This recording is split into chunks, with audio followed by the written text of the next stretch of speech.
I mean, like I am in a conversation with the water and with the wind at all times. Learning to feel the boat, letting the boat do exactly what it's supposed to do. You know, actually feeling it do its peak thing. You can feel that. You can actually, when your boat is set in the right sail, it'll literally lift up out of the water. It is an experience of a conversation between me, the tool I'm using, and nature. And it's amazing, really, because nature, it doesn't care about our lives. You know, we are tiny compared to what's going on.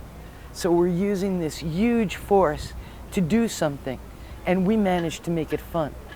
In the meantime, like, it's screaming, you know, got little butterflies.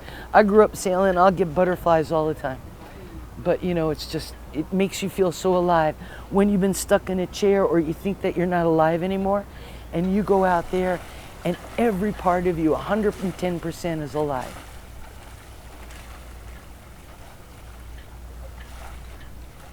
I take one bus to get here, and then I just roll from Transbay Terminal to here.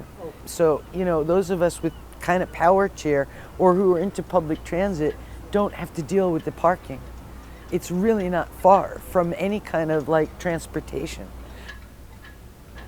I'm Laura and I'm from Oakland.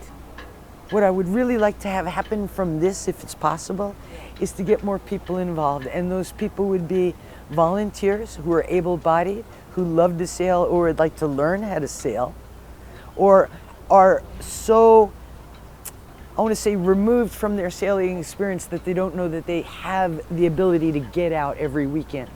For a minimal amount of money, minimal effort, be on the water every weekend, all year.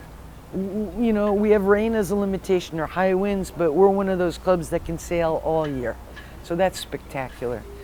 We have boats that, you know, as hard as you heel them over, you're not going to get hurt or go in the drink. You know what I mean? They're completely safe boats. We got great volunteers. I'd love to have more volunteers.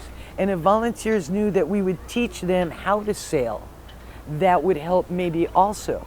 Because we've got these boats where you sit in tandem with an experienced sailor and then you learn how to sail next to them, which is a really cool experience. You know, after the spinal cord injury, I never thought I would get back into sailing. I certainly couldn't get back into riding horses, which is my first love, because of the amount of shock still to the spinal cord. So this is the kind of experience where you are on the water. It's basically a smooth experience moving forward. We use lifts to get people from their chairs into the boats and back. It's really a very safe operation that everyone is used to doing. So we feel confident that, you know, more and more people could come down here and use this and really get into it.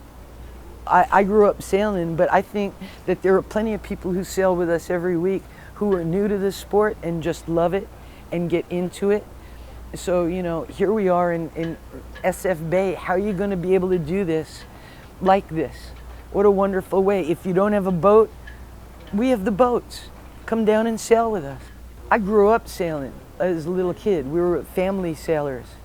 My dad was a big-time sailor, so other sports were like not happening on the weekends. We were sailing on weekends, that was it. And it was a great way to know where your kids are at all times. So that's what we did. We grew up sailing. And then when I moved out to San Francisco, sailing was not a priority. I was riding horses.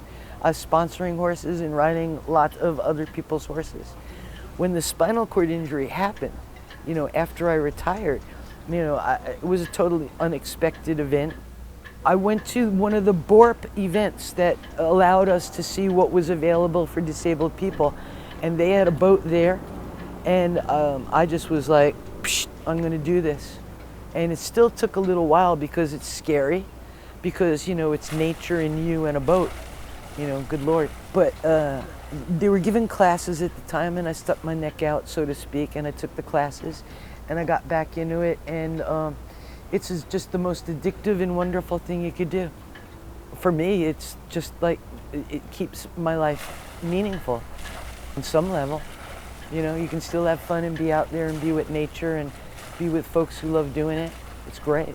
I wish more people would do it. It's just amazing. I mean, the Hansa Liberties and the Hansa boats are built, I think, specifically for disabled folks. These boats are great for us. I mean, we can put them, I was a chicken.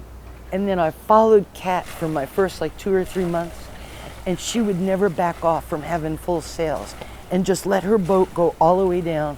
And I was like, if she can do it, I should be able to do this. So what you do is you put yourself behind somebody and you learn, you know, follow them and get the rules of the road and look at how they set their sails and follow their line of travel, and suddenly you're becoming a sailor. Really. So that's how it works. It's always a challenge trying to get under that freaking bridge, okay? Because there's wind and current and stuff going on that you don't even know until you hit it. And you're going forward, backwards, sideways, in every freaking direction possible. That's a challenge. And I think sometimes in the afternoon, coming up the fairway when the winds are really strong, that's a challenge.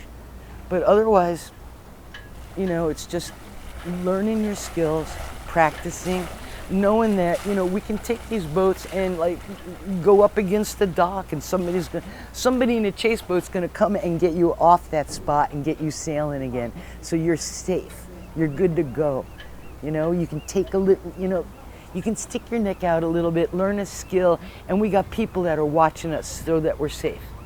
I mean, you know, could you ask for more? You know? Once in a while we have picnics. It's freaking amazing. So it's great. You know, people crazy not to use this